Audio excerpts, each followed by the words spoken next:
Una auténtica conmoción en Italia. Estamos asistiendo en primera fila prácticamente. Es la tumba de un muchacho, Carlo Acutis.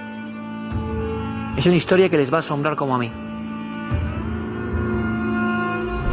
La propia imagen puede impactar y puede sorprender. Un muchacho de 15 años en chándal, un amante de la informática, de la programación, de Internet, la PlayStation.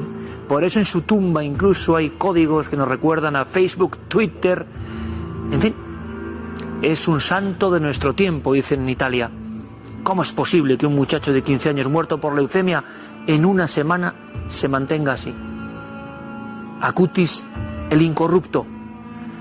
Ni a la semana, en menos de una semana muere este chaval de 15 años. Se muere, pero claro, los médicos cuando se entrevista hemos estado intentando, hemos indagado, hemos hablado con gente que estuvo en ese proceso, estaban anonadados de la fuerza e incluso un poco de la felicidad que él tenía en ese momento, porque como él dijo, ahora ha llegado mi autopista hacia el cielo, porque él sabía que algo iba detrás de ese momento. ¿Me quieres decir, Nacho, que este muchacho italiano que muere con 15 años dice esa frase en este proceso que se le llevó del mundo de lo terreno en apenas 7 días?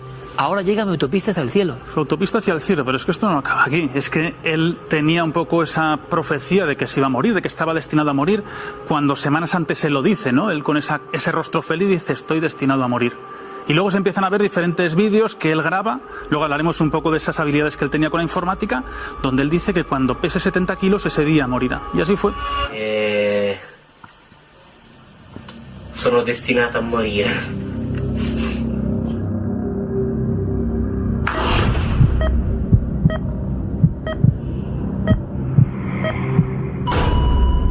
Cuando él fallece, cuando se hace ese funeral, él fallece un 12 de octubre de 2006, cuando es el funeral, la madre y el padre empiezan a ver la iglesia que estaba a rebosar.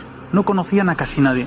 Dicen, ¿esta gente qué es? Eran transeúntes, era gente sin techo, que desde los 5 años él iba recopilando dinero e iba comprándoles sacos de dormir, colchones, bocadillos, todo lo que hiciese falta para comer, ir a comedores sociales, y se llenó la iglesia de esas personas que los padres no tenían ni idea de la acción que su hijo estaba cometiendo. Sus amigos de la calle, entre comillas, querían rendirle homenaje a Carlo Acutis, que ya estamos viendo que era un niño muy especial, y que ya no solo era esa, digamos, cuestión de ser más o menos religioso, beato y hacer esas cosas, sino que ayudado desde muy pequeño, se sentía impelido a ayudar a los sin techo de su población. Sí, y sobre todo ese desconocimiento de la familia, y a partir de ahí es cuando empieza ese proceso, cuando empiezan los propios compañeros de colegio, dicen que esa vida que él tenía no era normal para su edad. Fíjate que le llaman el influencer de Dios, ¿no? El ciberapóstol, un poco anunciado como, es muy interesante, ¿no? Como el patrono de Internet, que al fin Internet va a tener un patrono. ¿Por qué? Porque él tiene unas habilidades como informático, que él sobre todo como software empieza a hacer sus páginas web, empieza a hacer incluso todo lo que se encriptaba en Internet, y los ingenieros informáticos, los profesores de la universidad decían que era imposible con esa edad. Dicen, y nosotros, habiendo hecho toda la carrera, estudiando lo que estemos, dicen, no tenemos esas nociones ni de edición ni de software. Ahora lo que él hace primero es hacer las páginas web de diferentes parroquias, diferentes centros sociales, pero él hace algo muy bonito que son los milagros eucarísticos, que aquí hemos hablado muchas veces. Sí. El de Zimbaya, el de Aniñón, los corporales de Daroca, todo eso que se transforma muchas veces en sangre con esa duda que hay, y él lo que hace es difundirlos, los de todo el mundo, junta a todos los que hay, que prácticamente es muy difícil conocerlos, y lo expande a todos los continentes, llega a todos los sitios, y ahí es donde ahora la Iglesia dice... Con menos de 15 años. Estaríamos con 10, con 11 años, con esa tecnología que él tenía, y claro, él lo que siempre feliz, esa forma de ser, le llamaban incluso el santo de la PlayStation, porque pasaba muchas horas jugando, y es donde él dice que tecnología y fe pueden ir de la mano, cuando muchas veces esas redes sociales ha estado muy reñido. Y eso lo podemos ver en esa sepultura que has estado viendo al comienzo, donde aparecen iconos de Facebook, de Twitter, de Skype, aparece él jugando al fútbol, aparece una persona real de nuestra época. ¿Cómo se quedan? 15 años. Estas cosas pasan, el milagro de Carlo Acutis. Cuando él pide que se entierre en Asís, por esa devoción que él tiene a San Francisco, que luego sí que comentamos alguno de esos sueños que tuvo su madre, y cuando él lo entierran en el año 2019, sacan el cuerpo para llevarlo al santuario donde se encuentra ahora. Y claro, pues... Él tenía esa pasión por estar en el lugar de San Francisco de Asís. Exacto. Él vivía en Milán, pero él quería ser enterrado allí, así que cumplen un poco esa última voluntad que él tiene, y cuando abren el ataúd, claro, la sorpresa de todos los asistentes, con el cardenal, con el obispo, es decir, bueno, esta persona está prácticamente incorrupta. Que ahí es donde llega la duda. ¿Qué es un cuerpo incorrupto? Porque un cuerpo incorrupto... Pero no lo sabían, no lo esperaban. No lo sabían porque llevaba esas condiciones. ¿Cuánto tiempo llevaba enterrado Acutis? 13 años. Enterrado. ¿13 años? 13 años y lo ven prácticamente perfecto. Pero las redes empiezan a día de hoy, hace una semana se vuelven locas diciendo que es verdad, que es falso, que es Hay una un gran montaje. polémica en Italia y en Europa, ¿no? Entonces lo que encuentran es un cuerpo semi-incorrupto, pero claro, incorruptibilidad no sabemos muy bien lo que es porque no hay ningún término. Entendemos que no es completamente óseo, sino que está prácticamente momificado, pero tú no puedes exponer un cuerpo momificado. Es como si un santo expones las momias de Quinto, ¿no? Que todos las conocemos. Totalmente como realmente mojama humana, Exacto. es decir... Entonces, esa dignidad de un santo, ¿cómo se hace? Pues se va ornamentando, se van haciendo diferentes modificaciones con silicona. Antiguamente se hacían con cera. ¿Te acordarás de los corposantos? Sí, que eran señor. esos cuerpos completamente encerados. Sí, señor. Esas máscaras de cera. Todos los santos que están expuestos, por mucho que nos digan, tienen un proceso no solamente químico, que hay casos que llevan químico, otros que no, que es natural, pero siempre llevan algo en el rostro. Pero vamos a ver, para Nacho, que sea me quiere visible. decir, cuando abren el Acutis se entierra con normalidad o le habían ya dado algo en el entierro inicial? No le habían puesto nada. Hay casos, por ejemplo, en Juan Pablo II, que dicen que está perfecto, pero claro, son 3 ataúdes, estuvo expuesto, muchas veces echan componentes químicos para evitar lo que es el cuerpo, el que ocurran estos casos, y el caso de Acutis, no. Aquí puede haber alguna lógica, ¿no? Muchas veces, dependiendo de dónde sea el enterramiento. Si es una zona muy alta y hay mucho aire, beneficia que no tengas una descomposición. Pero vamos a ver, bajo Nacho, tierra. que me digas tú que has filmado un montón de momias y yo que he filmado un montón de momias, ahí pasa algo con ese cuerpo. Por Es decir, claro. tenía que haber una base muy clara para que luego ocurra algo, ¿no? Exacto, De preservación. exacto. Pero tenía que estar gran parte del cuerpo incorrupto Por eso, para preservarlo. A mí me ha sorprendido cuando nos hemos enterado, cuando la madre ha dicho que su hijo, porque claro, las cosas estaban un poco indefinidas, cuando dijo que en menos de una semana él murió. ¿Qué quiere? Esto es muy importante para un cuerpo incorrupto, para lo que va a ocurrir. Porque si hubiese sido un tratamiento durante un año, lo que son todos los medicamentos, lo que es una deshidratación física puede llevar a eso, pero es que no tuvo prácticamente medicación, por lo cual el cuerpo no tuvo nada para poder no destruirse. Entonces es una cosa digna de que se ¿Qué hacen las preguntas. elementos de silicona o de tratamiento ante esta imagen que parece una foto suspendida en el tiempo? Parece la criogenia perfecta, parece... Estos tratamientos sí se pudieron hacer en la segunda etapa. Exacto, se han hecho de 2019 ahora 2020, sí que han dicho que lo que se ha hecho son retoques en la cara, retoques en diferentes partes del De cuerpo. una base tremenda, claro, De porque una si base, no, hombre. aquí el enigma es 13 años con esa base. Claro, ellos cuando lo abren dicen, ostras, El pelo, todo. está prácticamente intacto. Lo que, a ver, es lógico, lo que no va a estar es como lo vemos, como nos vemos a nosotros. Es imposible, a no ser que tengas un proceso químico, tú no podrías estar así. Ya. Porque está la descomposición lógica y obvia, sobre todo la deshidratación de Sí, la pero piel. en 13 años, Nacho, mantener el 90% lo que sea de la estructura me parece increíble. Es prácticamente imposible, que es donde allí dicen... Y ya que ha ostras, sido el shock, ¿no? ¿qué ha pasado aquí? Entonces ahí es donde se hace un poco esos retoques y es cuando empiezan, y entonces sale el tema del milagro que ocurrió en el año 2013 y empieza, porque este proceso, hay que decir, cuando hablamos de milagros, cuando hablamos de beatificaciones, no es una cosa muy alegremente decir, no, que ha habido un milagro Sí. certificado. Aquí sabemos, cuando hemos estado hablando, que el proceso, el elenco científico del Vaticano es muy estricto a día de hoy. Entonces hay un caso en 2013, que es el de Mateo, que es un chaval de 3 años en Brasil, que él tenía un páncreas anular. ¿Qué quiere decir con 3 años? Que no podía ingerir nada, todo lo vomitaba. Entonces en 2013 saben que hay una reliquia de Carlo Acutis, que es un trozo de tejido, de textil. Entonces llevan al niño cubierto de toallas porque él estaba vomitando incluso en la iglesia, y cuando se lo presenta el párroco dice, ¿qué quieres pedir para tu intercesión? Y dice, quiero dejar de vomitar. Y al día siguiente deja de vomitar, acude al médico y los médicos hablan y están todos los informes donde dicen ha desaparecido el páncreas anular cuando solamente puede ser por intervención. Y ahí es donde empieza esa verificación del primer milagro. Que ahora lo que hace falta para ser santo, canonización, es un segundo milagro. Desde el día de la beatificación, desde el día 10 de octubre, desde el sábado pasado, ahora hace falta que haya un segundo milagro y ya sería un santo.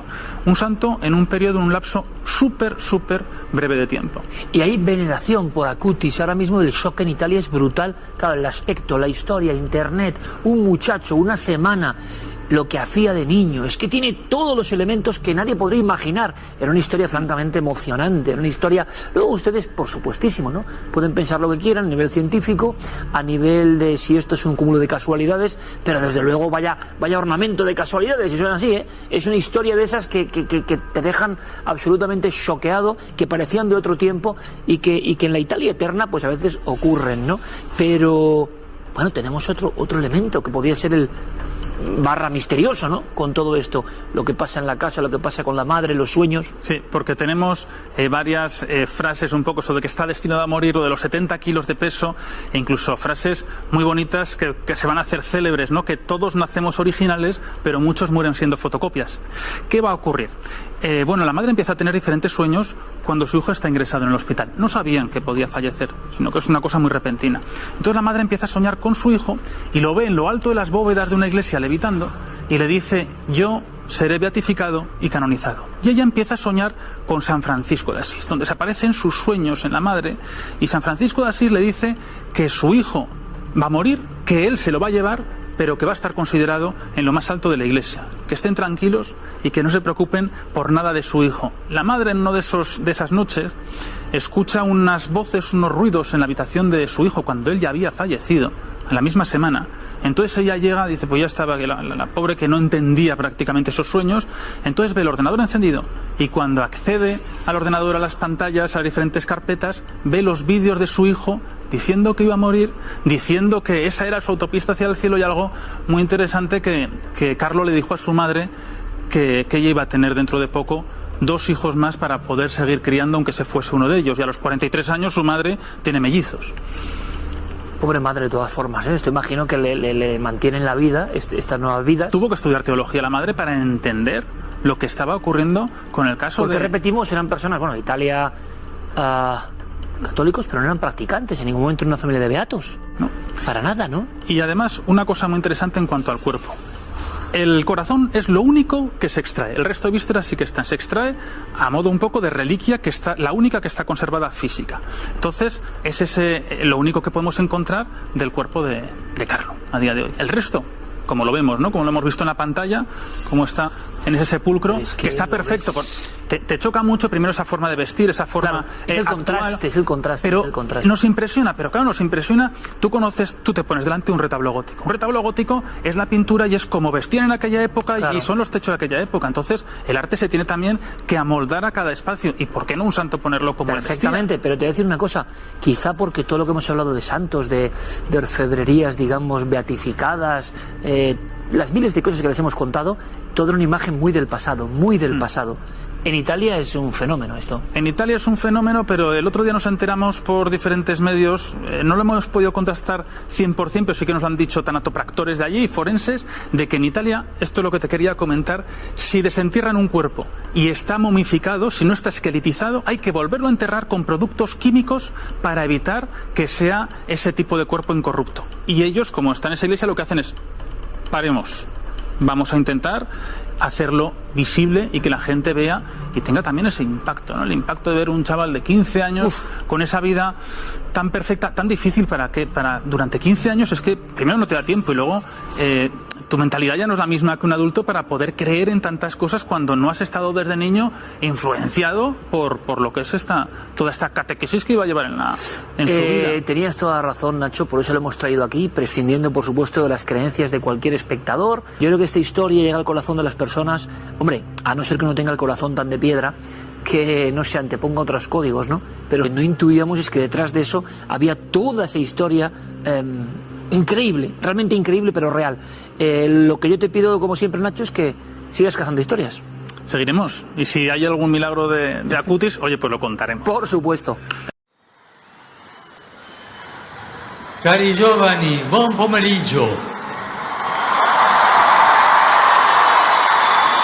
Non c'è niente di più bello che contemplare i desideri, l'impegno, la passione e l'energia con cui tanti giovani vivono la vita. Questo è bello. E da dove viene questa bellezza? Quando Gesù tocca il cuore di un giovane, di una giovane, questi sono capaci di azioni veramente grandiose.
Essere vescovi, preti o religiosi, no.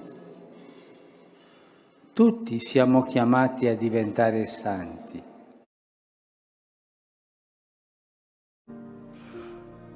Carlo foi criado numa família, digamos assim,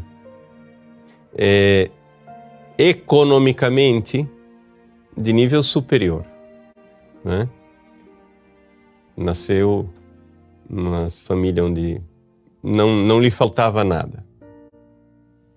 E só que, embora uma família, digamos assim, dotada materialmente, um pouco pobre espiritualmente. E nesses pais católicos mais afastados da igreja, nesse ambiente foi que nasceu e foi criado o Carlo. Mas a providência divina mandou uma babá a babá começou a ensinar Carlos as coisas de Deus. E logo, muito cedo, com 3 anos e meio, 4 anos de idade, o Carlos começou a demonstrar um interesse enorme pelas coisas de Deus. E o Carlos, então, fazia perguntas sobre Deus. E a mãe não sabia responder. Foi então que, com esse ambiente de uma babá muito devota, católica, uma mãe que estava buscando a fé, que o Carlos cresceu, né? E logo, desde cedo, manifestou dois grandes pilares da sua espiritualidade: a Eucaristia e Nossa Senhora. Carlos quis desde cedo se consagrar a Nossa Senhora. E repetiu durante a sua vida muitas vezes a consagração a Nossa Senhora. Não é? E aí, não somente a consagração a Nossa Senhora, não é? A devoção enorme de rezar e rezar bem o Santo Terço, o Carlos também, logo desde cedo, manifestou a vontade de receber a Santa Comunhão. Mas era muito novo, era cedo para aquilo que era a idade das crianças na catequese. Mas com 7 anos de idade, o menino tanto insiste que convence os pais. Os pais se apresentam a Dom Calemachi, que foi secretário de Paulo VI, e Dom Machi vê a maturidade da fé daquele menino, que ele não está querendo comungar por um capricho, e então permite que ele receba a primeira comunhão. Dali para frente, né, foram passos de gigante. Porque aquele menino começou a desenvolver uma fé eucarística, a realidade de Jesus na Eucaristia, que foi realmente algo de espantoso. Ele começou a insistir em ir à missa, né, todos os dias, o mais frequente possível. Às vezes os pais podiam levá-lo, às vezes não podiam levá-lo. E então aconteceu algo interessante. Quando os pais não podiam levar, né, havia um empregado na casa, um rapaz que tinha nascido na Índia, de religião hindu, né? O nome dele era Rajesh, desculpe. Ele era brahmane de casta sacerdotal superior, hindu, e trabalhava lá na casa dos Akutis. Dormia, né? Trabalhava e dormia, era hospedado. E um pouco era o companheiro também das brincadeiras do Carlos, etc. E então, este indiano pôde então acompanhar o Carlos à missa. E o Carlos, no caminho, lá com seus 7, 8, 9 anos de idade, falava tanto da Eucaristia, falava tanto de Jesus, falava tanto da verdade do Cristo vivo na Eucaristia, que o indiano pediu para se batizar, para poder comungar. Foi a primeira conversão, digamos assim, do Carlos, que depois foi envolvendo os seus primos, os seus amiguinhos, etc., etc., para que todos fossem fazer a primeira comunhão, se confessassem, comungassem, etc. E a fé, né, que o Carlos manifestava na fé da igreja, na Eucaristia, era uma coisa não somente certa, mas profunda. Não é? O primeiro biógrafo do Carlos, Nicola Gori, que escreveu esse livro, fala de um diálogo dele com o Carlos, em que ele pergunta ao Carlos: mas Jesus está na Eucaristia só simbolicamente? E o Carlos reage: não só simbolicamente. está lá substancialmente. E o Carlo começa a explicar como, de fato, depois o Carlo produziu um vídeo produzido por ele mesmo. Ele se for beatificado, será o primeiro santo youtuber, né? Ele fez um vídeo onde ele explica, passo a passo, o mistério da transubstanciação. Explicando primeiro o que é que são acidentes, o que é substância, claro, pedagogicamente, para que as pessoas possam entender. E ele realmente tem a fé, uma fé profundamente católica. Não, ali é Jesus substancialmente presente, Jesus vivo, verdadeiro. E o Nicola Gori diz, mas tem muitos teólogos modernos, atuais, que dizem que Jesus está lá só presente simbolicamente. O Carlo é taxativo e diz, essas pessoas estão erradas. E é esta fé de que Jesus está presente na Eucaristia que vai levando o Carlo à santidade. Todo mundo que entende um pouco do caminho espiritual sabe perfeitamente que são os atos de fé que nos colocam em contato com Jesus que fazem as pessoas crescerem espiritualmente. E o Carlo vai crescendo de uma forma extraordinária. Por exemplo, com toda a sinceridade dele de adolescente, de menino, ele vê as pessoas fazendo fila nos estádios de futebol, fazendo fila nos shows de rock, e pergunta, mas por que as pessoas não fazem fila para ir à igreja?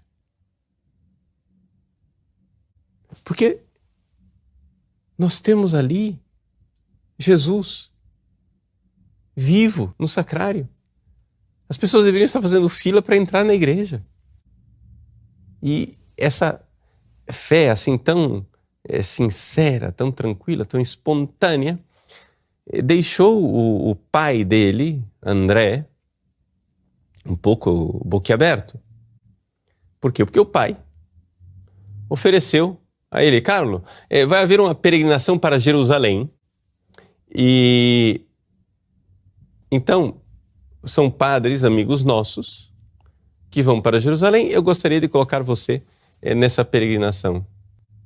Resposta do Carlo. Não, papai, eu prefiro ficar aqui em Milão, porque aqui em Milão há tantos sacrários, tantos tabernáculos, onde Jesus está presente na Eucaristia, que não é necessário eu ir para Jerusalém para ver onde Jesus esteve há 2000 anos atrás. Eu quero estar onde Jesus está hoje, vivo. E o Carlo não tinha dúvida, né? O terço diário. Se possível o rosário, mas pelo menos o terço diário. Ele andava com o seu pequeno terço enrolado no pulso, quando andava de bicicleta para cima e para baixo, né? E levava os outros a rezarem o terço. E quando a gente vê esse menino falar do Santo Terço, você vê claramente, quem entende alguma coisa de vida espiritual, vê claramente que ele, ao rezar o terço, tinha refeições espirituais. Ele tinha uma refeição espiritual quando rezava o terço. Não era simplesmente uma devoção, porque Nossa Senhora pediu, então deixa eu me livrar do terço. Você vê claramente que ele conseguia realmente estar na presença de Nossa Senhora. E como Nossa Senhora guardou a pureza dele. Ele, o Carlo, antes de morrer, disse com toda clareza para os pais, La Madonna, Nossa Senhora, foi a única mulher da minha vida.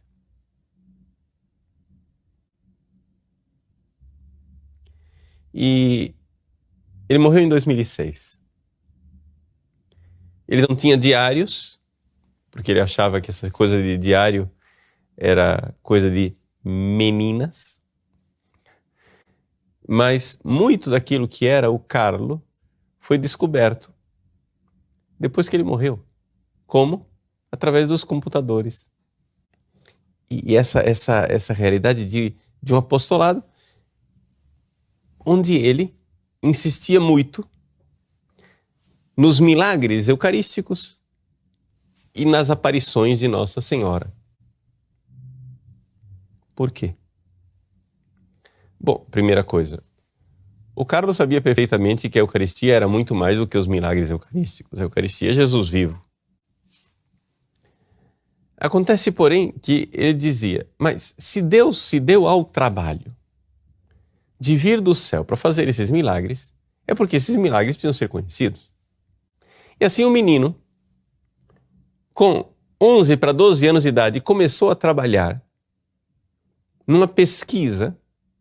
Portanto, nós estamos aqui falando, ele morreu com 15 anos em 2006.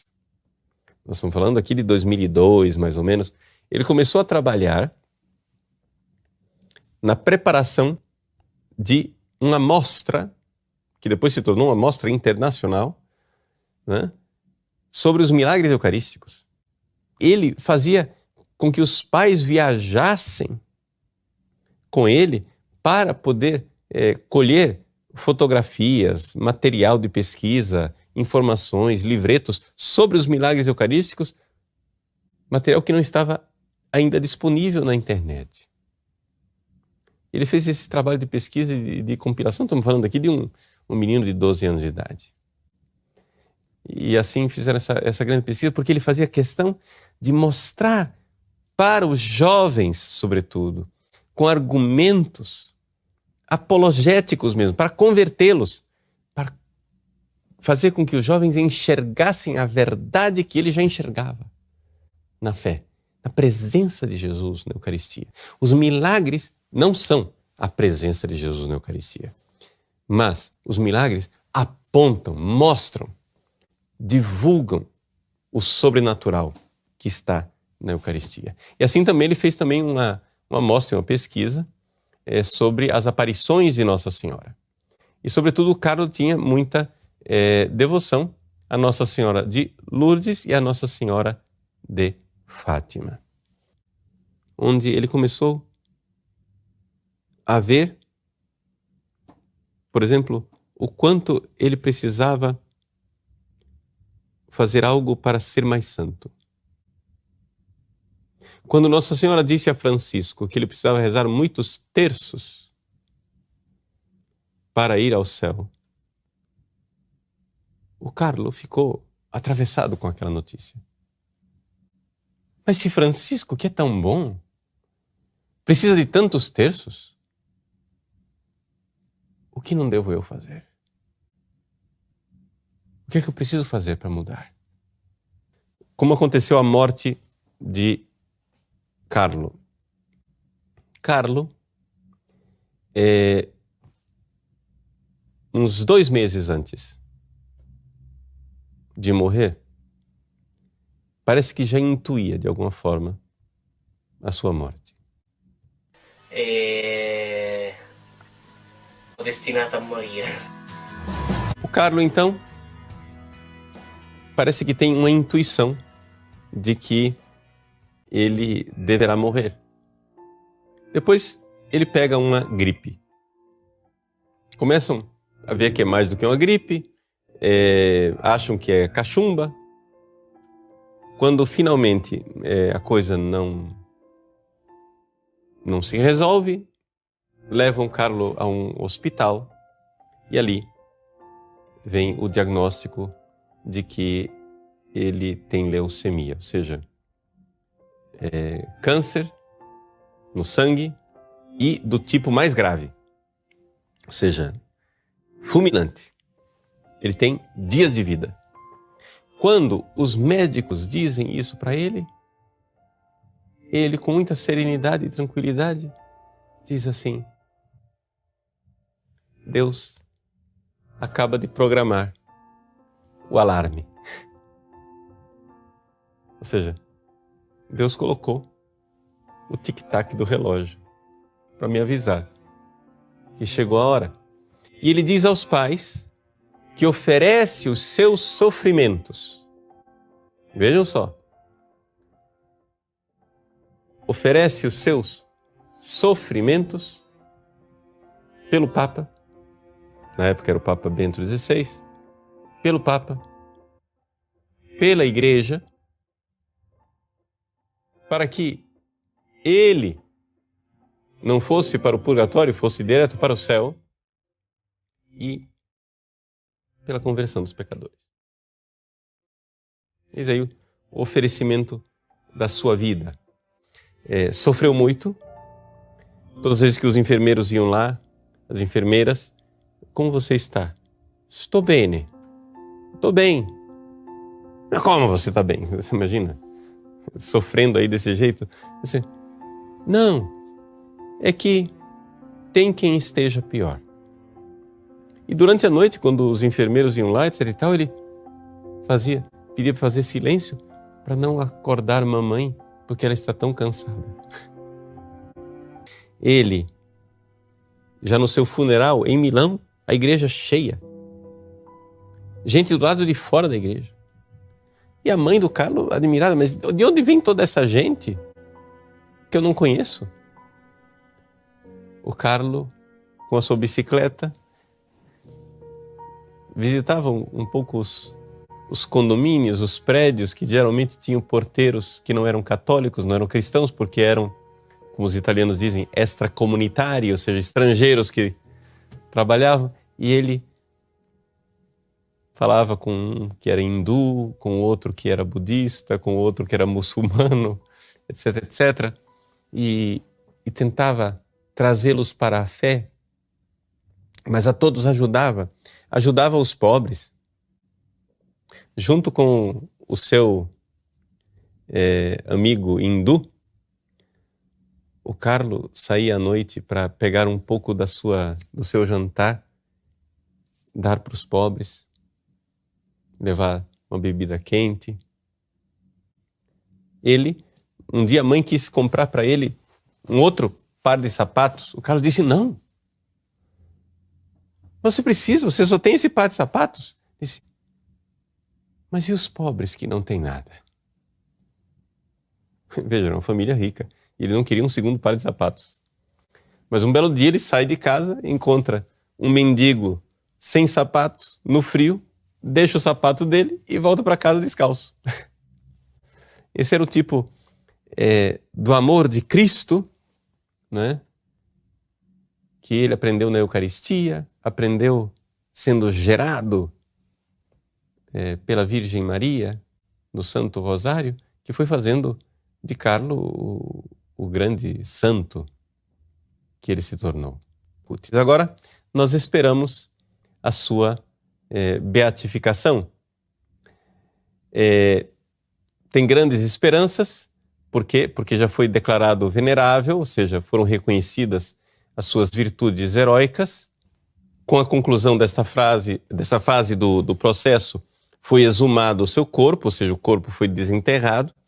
Quando foram fazer agora, não é, o reconhecimento do corpo, não é nenhuma declaração oficial da igreja, mas dizem as pessoas que estavam presentes, e há várias testemunhas confirmando a mesma coisa, de que quando foi exumado, agora em abril, o corpo do Carlo Acutis, o corpo foi encontrado intacto, ou seja, incorrupto. 13 anos depois da morte, né, o corpo do Carlo está lá intacto. O corpo, então, foi trasladado, né, para uma igreja de Assis, a igreja onde se recorda aquele gesto de São Francisco de ter tirado suas roupas e entregue nas mãos do Pai para abraçar a pobreza. É nessa igreja, lá em Assis, que estão os restos mortais do Carlo Acutis, aguardando a decisão da igreja, o juízo definitivo da igreja de sua beatificação. Ou seja, ali se vê claramente o Carlo é um exemplo enorme da doutrina que a igreja sempre pregou, e se vê claramente dentro da vida do Carlo como uma graça divina, através da Eucaristia, de Nossa Senhora, do crescimento na vida de oração, né? No crescimento da fé da igreja, da defesa da fé da igreja, na apologia e tal. Ele foi crescendo e foi frutificando cada vez mais, né?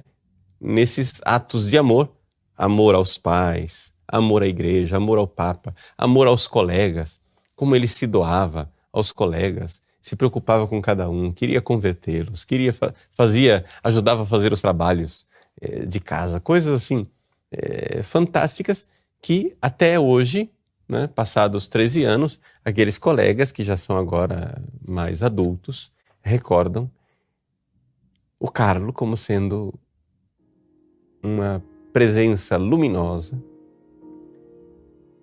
um verdadeiro anjo de Deus que passou na vida deles, deixando não somente uma lembrança eterna, meiga, aconchegante, mas uma mensagem luminosa de conversão da verdade divina que nós podemos e devemos sempre encontrar em nosso Senhor Jesus Cristo, na divina e santa Eucaristia. Carlo é, como tantos santos, tão semelhante e ao mesmo tempo tão especial, né? Os santos têm algo de muito semelhante uns aos outros porque todos são configurados ao Cristo. E são todos especiais porque nós somos únicos ao olhar de Deus. Tem uma frase famosa do Carlo que diz assim: olha, todos nascemos originais, mas alguns morrem como fotocópia. Ou seja, alguns, de tanto imitar as modas, terminam perdendo a verdadeira vocação che Deus lhes deu. Se dovessi descrivere Carlo in poche parole, direi che era un ragazzo assolutamente normale, ma con un'armonia assolutamente speciale.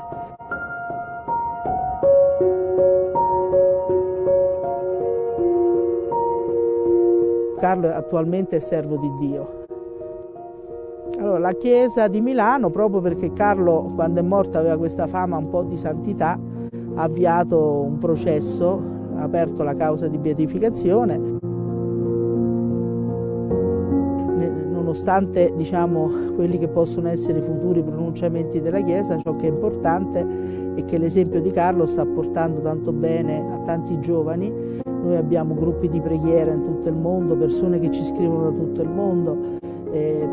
Poi anche questa mostra di Carlo sta portando tanto bene a tante persone che si riavvicinano magari al sacramento dell'Eucaristia, della confessione. Ecco, quindi indipendentemente da quello che sarà l'esito della causa di Carlo, quello che è importante è che Carlo stia portando tanto bene già adesso, perché ci sono tanti oratori che sono sorti in suo nome, si sono formati dei gruppi di preghiera, e questo parlo non solo dell'Italia ma un po' sparsi in tutto il mondo.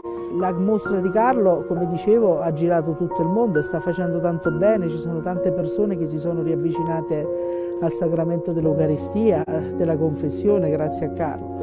E quindi devo dire che nonostante tutto il bene già lo vediamo concretamente, e questo è ciò che più ci fa piacere. Ecco, poi è importante dire soprattutto che Carlo era un grande devoto della Madonna e che lui definiva l'incontro, tutti i giorni recitava il Rosario, e l'incontro con il Santo Rosario, che per lui era l'incontro con la Madonna, l'incontro più galante della sua giornata. Io l'ho conosciuto per caso, si può dire.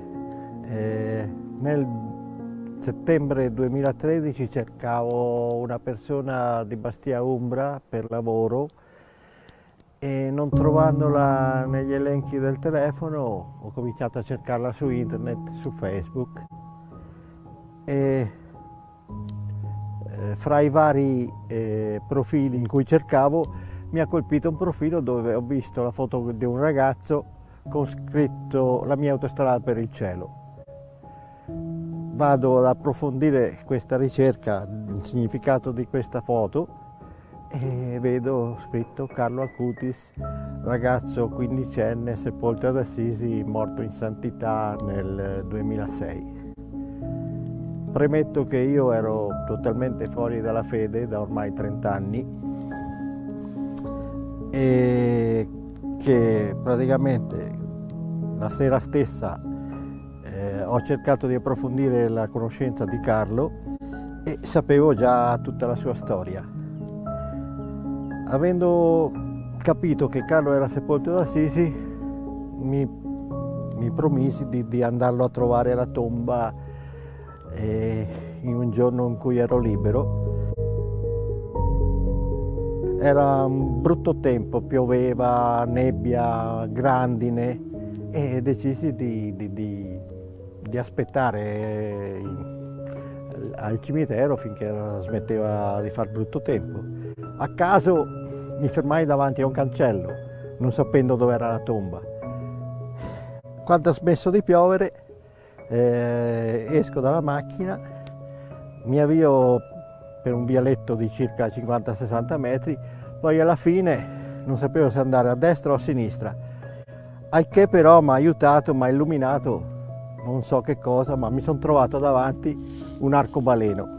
A un certo punto la coda ipotetica dell'arcobaleno da una parte usciva dal cimitero, da una parte si fermava in un determinato punto. Ho proseguito per circa 70-80 metri dove ipoteticamente finiva questa coda e mi sono trovato la tomba di Carlo davanti. Mi sono fatto prendere dall'emozione e mi sono buttato sopra la tomba e lì ho pianto, non dico per quanto, ma proprio mi sono sentito liberato da tutto un peso di anni e praticamente è avvenuta la mia conversione nuovamente alla fede. Tant'è che ora, per ripagare questa grazia avuta da Carlo, mi occupo volontariamente dei gruppi e delle pagine di Carlo su Facebook e anche adesso di un centro che presto sarà pronto dedicato a Carlo qui in Assisi. Questo è un posto dove Carlo veniva spesso a fare le passeggiate con i suoi cani e poi uno dei giochi preferiti di Carlo quando era un po' più piccolo ma anche un po' più da grandicello era usare l'aquilone e giocare con l'aquilone. Ecco, veniva qui e anche con i suoi amici, con i suoi cugini facevano finta di fare gli esploratori e soprattutto Carlo amava molto la natura e aveva questi animali che gli piaceva far passeggiare. Era un ragazzo, sin da quando era piccolo, sempre molto portato a tutto ciò che era la vita di fede. Chi vedeva una chiesa voleva subito entrare per salutare Gesù, o se si faceva delle passeggiate nel bosco raccoglieva i fiori per regalarli alla Madonna. E quindi questo da quando aveva 4 anni, 5 anni. E poi un desiderio enorme di ricevere la comunione che per delle coincidenze fortunate siamo riusciti a fargli fare a 7 anni e da allora non ha mai mancato l'appuntamento quotidiano con la Santa Messa e un pochino di adorazione eucaristica sia prima che dopo la Santa Messa. Ovviamente tutto ciò, quindi questa profonda fede, lui centrava le sue giornate nell'incontro quotidiano con Gesù, che appunto era per lui la cosa più importante. Però poi questo non gli impediva di essere un ragazzo normale, di vivere i suoi anni in armonia, gli piaceva il calcio ma non era un patito, aveva tanti amici, per esempio si era imposto di giocare con i videogiochi un'ora massima a settimana perché aveva capito che bisogna essere padroni dei mezzi di comunicazione e non schiavi. Ecco, questa era una cosa che c'era arrivato da solo, tutto quindi con un grande equilibrio. Poi aveva anche questo dono speciale per quelli che sono tutto ciò che riguarda il web, internet, la programmazione dei computer. Lui era molto portato, un po' quello che potremmo oggi dire quei ragazzi che si fa ogni tanto in televisione, quei servizi di quei ragazzi speciali che hanno questi doni specialissimi. Ecco, aveva un dono speciale che tanti dicono che era un genio dell'informatica. Ecco, lui consultava i testi che normalmente consultano gli ingegneri informatica. Infatti andavamo a comprare libri nella facoltà, nella libreria del Politecnico di Milano oppure a Roma in quella dell'Università statale, ecco. E lui si comprava questi libri di informatica, sapeva fare i programmi con gli logaritmi, cose che normalmente sanno fare solo chi ha avuto modo di fare questi studi speciali. Poi sapeva utilizzare i programmi, quelli difficilissimi, come Photoshop, Dreamweaver, Maya, sapeva fare i 3D, i cartoni animati, cioè era un autodidatta che però da solo era capace di fare. Se io penso che ci ho messo anni a imparare a usare Photoshop, per dire, e quindi era sicuramente un dono, però lui cosa faceva con questa informatica? Lui la metteva a disposizione del prossimo, perché a parte che curò tutto ciò che riguarda le attività di volontariato dell'Istituto Leone XIII dei Padri Gesuiti di Milano, quindi aveva fatto il sito del volontariato, poi aveva seguito il sito della parrocchia e poi utilizzava internet soprattutto per diffondere la fede. Infatti fece questa mostra sui miracoli eucaristici, ecco, un lavoro che gli ha preso più di 4 anni. E abbiamo anche per dire che è una mostra che ha girato il mondo e sta facendo tanto bene e tuttora viene richiesta. E d'altra parte Carlo diceva che noi siamo molto più fortunati di coloro che vissero 2000 anni fa a contatto con Gesù, perché loro per vedere Gesù dovevano spostarsi, erano limitati dallo spazio, dal tempo. Poi bisogna anche dire che Carlo era anche molto attento a tutto ciò che il prossimo, ecco, per esempio quando è morto la chiesa era talmente piena che c'erano persone anche fuori che non si riusciva a entrare e c'erano parecchie persone che io non avevo mai visto, magari musulmani, buddisti, cioè persone di tutte le nazionalità. E io mi sono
Gli amici sono una delle nostre grandi fortune. Vanno coltivati e aiutati, con estrema cura e tenerezza. La vita è come la partita. Cadi, ma c'è sempre qualcuno pronto a rialzarti. Per me è molto importante l'amicizia.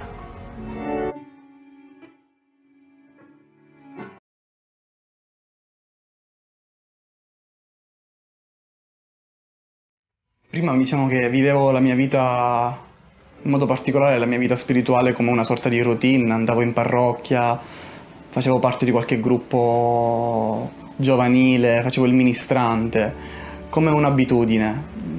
Invece dopo quell'anno, l'anno del 2008, quando ho incontrato Carlo nella mia vita, qualcosa dentro di me è cambiata. Per via di un bicchiere d'acqua fredda ho avuto questo blocco intestinale dove non mi è più pompato il sangue al cervello, mi ha portato quindi a stare ricoverato vari mesi in ospedale e poi diciamo l'incontro con Carlo, sognandolo così da un sogno in maniera sconosciuta, si è fatto conoscere, quindi ha fatto subito parte della mia vita.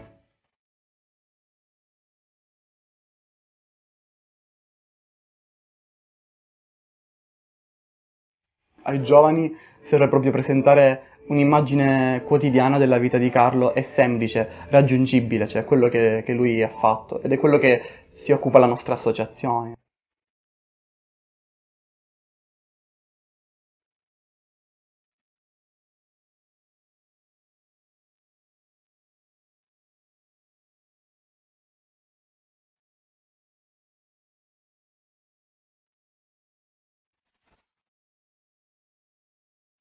Ho conosciuto Carlo all'incirca 2 anni fa, attraverso l'incontro con Antonio, che mi ha portato un po' la sua testimonianza.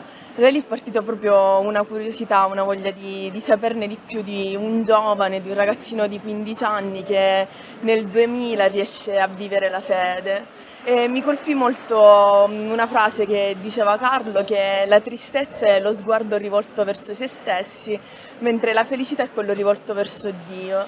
E questo un po' mi è cambiato, perché sì, ero sempre stata una ragazza che frequentava la parrocchia, però forse il mio sguardo rimaneva sempre un po' troppo chiuso dentro, verso di me, verso me stessa, verso quelli che erano i problemi.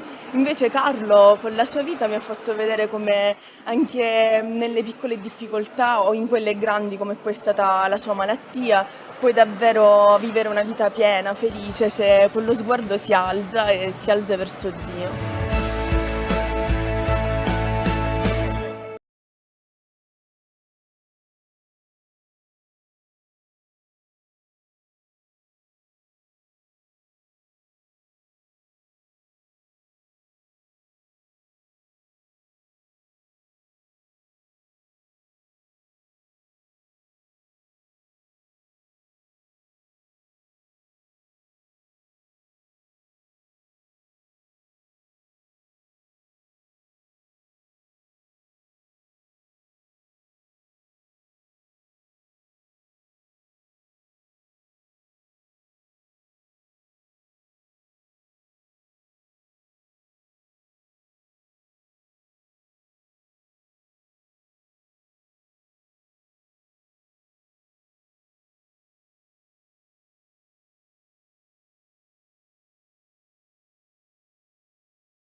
Carlo ha lasciato un patrimonio spirituale di frasi della sua vita bellissime, no? Tra cui la più famosa, che è l'Eucaristia è la mia autostrada verso il cielo. Quindi avere presente una meta, che è l'Eucaristia. Poi tutti nasciamo come originali, ma molti muoiono a fotocopie. Cioè qui spiega proprio che ognuno di noi ha un progetto diverso, quindi quello che io devo realizzare non lo può realizzare qualcun altro. Quindi proprio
Il vostro migliore amico o un vostro fratello, ma anche una persona che ha bisogno del vostro aiuto. Per me, essere cristiano significa osservare il mondo e portare la mia gioia, la mia forza agli altri. La nostra grande fortuna è che se desideriamo qualcosa, possiamo ottenerla grazie alla fede in Gesù e negli altri.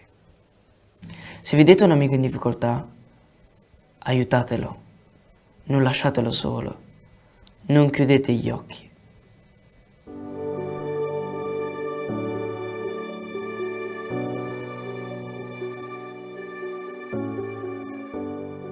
Carlo diceva sempre Assisi è il luogo dove io mi sento più felice e questo l'ho sperimentato, lo sento ogni volta che arrivo in questa terra, si respira proprio un'aria particolare. La prima volta che sono venuto ad Assisi per andare da Carlo, lì ho trovato il senso di quella frase, il senso della sua vita, della sua spiritualità e perché fosse davvero legato a questo posto. L'ho sperimentato nella mia vita e lo sperimentano i tanti giovani che vengono in questo luogo per rivivere ciò che in realtà ha vissuto Carlo. È un viaggio continuo, diciamo che lui ha iniziato questo viaggio e noi lo continuiamo.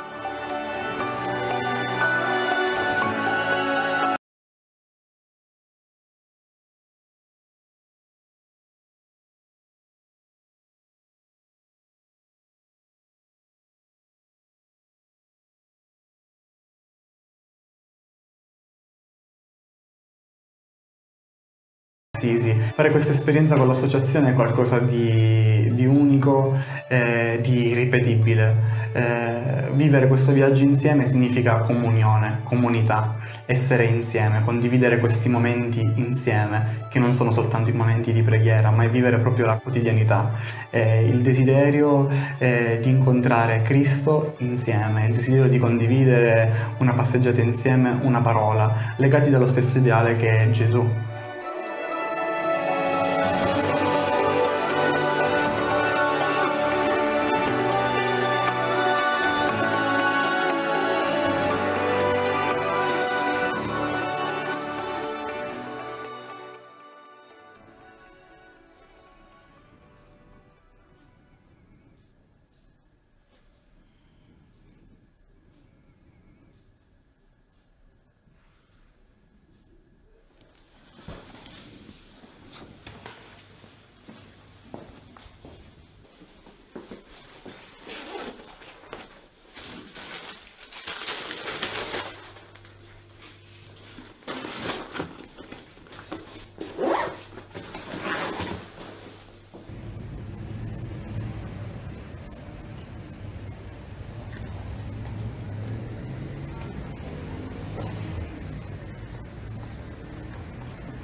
Ogni persona che conosciamo, frequentiamo e viviamo ha il diritto della nostra comprensione e del nostro amore.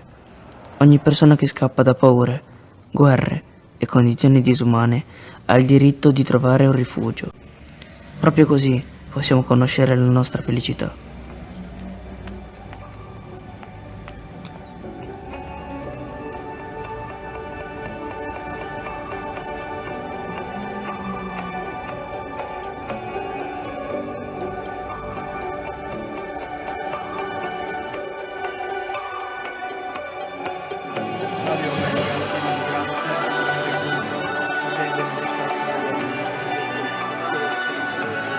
Santa Maria, Madre di Dio, prega per noi peccatori, adesso è l'ora della nostra morte. Amen.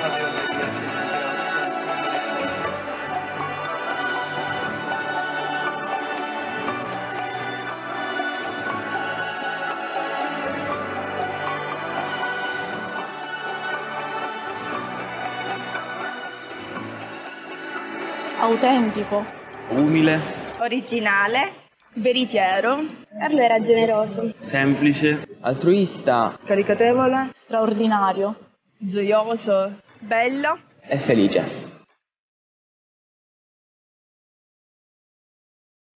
Ogni giorno vivo l'Eucarestia come un costante dialogo con Gesù, una speranza autentica. L'Eucarestia è la mia autostrada per il cielo.